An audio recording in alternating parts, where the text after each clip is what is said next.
It is summer, the sun is shining, it is finally warm for the first time in a really long time, so let's talk about one of the best summer foods.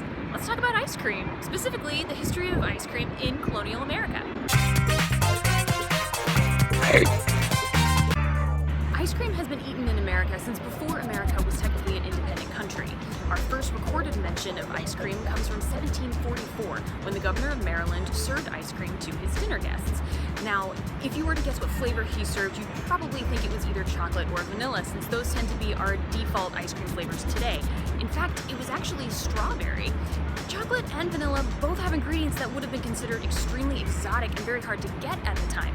Cocoa beans and vanilla bean, which isn't working. Strawberries were readily available. On the other hand, ice. Now that was the tricky ingredient to get, especially in the summertime when everything icy was melting. The next big milestone in ice cream came in 1774, when a British immigrant named Philip, or Felipe Lenzi, opened the first ice cream shop in America, right here in New York. And I literally do mean right here. The store was located on what was then called Dock Street, or modern-day Pearl Street, which is this street that's running alongside me. So while we don't know the exact location, it was probably within a few blocks of where I'm standing right now. We don't know what flavors of ice cream he offered, but we do know what fruits he sold at the store, so it's a fair bet that most of his flavors probably would have been made with these fruits. They included strawberries, cherries, peaches, pineapples, raspberries, green gages, and apricots. And for the first time, this shop meant that the average person in New York could go buy ice cream, which was a delicacy that had previously only been available to the upper classes.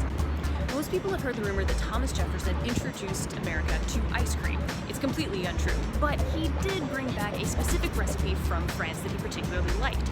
Both Jefferson and Washington were huge fans of ice cream. In fact, in the summer of 1789, George Washington is rumored to have spent the modern-day equivalent of $4,000 just on ice cream.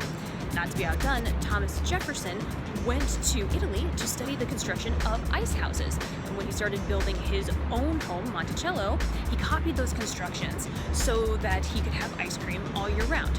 George Washington also later created his own ice house, and both of them had their own machines for making ice cream in their houses. This was an unbelievable extravagance at the time, and they are known for hiring servants specifically to do nothing but churn the ice cream maker during particularly big events. Now, in George Washington's defense, he wasn't the only person in that family who was absolutely obsessed with ice cream. His wife, Martha Washington, loved making it and serving it to guests, and she would frequently complain when the cream went rancid before she had the chance to serve it. And she kicked off a pretty big trend of first ladies who served ice cream to their guests at fancy dinner parties. And at this point, it's worth mentioning, ice cream wasn't served in scoops the way we think of it today. It was mostly molded into really fancy, elegant, ornate shapes. Colonial Williamsburg has a lot of these on display, and you can find pictures of them online. Things like woven wicker baskets with fruit coming out of the top, or in some cases, even fish. Which brings me to the flavor that the later First Ladies served. In the 1800s, one of the most popular flavors was oyster ice cream. Dolly Madison was nuts about it. Now, this was an unsweetened savory ice cream that had the oysters strained out. It still sounds absolutely awful, and I would never eat it, but one of the people who you might know who was a very big fan of it is Mark Twain. In fact, oyster ice cream was mentioned in his own Adventures of Tom Sawyer. So, yeah. Most of the common flavors eaten throughout the colonial period are pretty similar to the ones we have today. The most popular flavors included strawberry, cherry, raspberry, vanilla when they could get the ingredients, and apricot.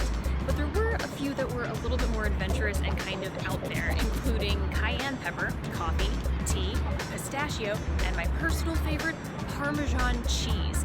I've yet to find an actual recipe for Parmesan cheese. I've only found people referencing Parmesan cheese from this time period. So if anybody out there who's watching this knows of a colonial recipe, please share it with me. I am absolutely dying to try this. Thanks for watching. I'm going to put links to all of the articles and sources that I used down in the bibliography below, so feel free to check those out if you want to do any further reading. And if you know any sources that I didn't pick up on that you think I should know about, or if you have any other topics that you want me to cover in the future, feel free to leave them in the comments. Thanks!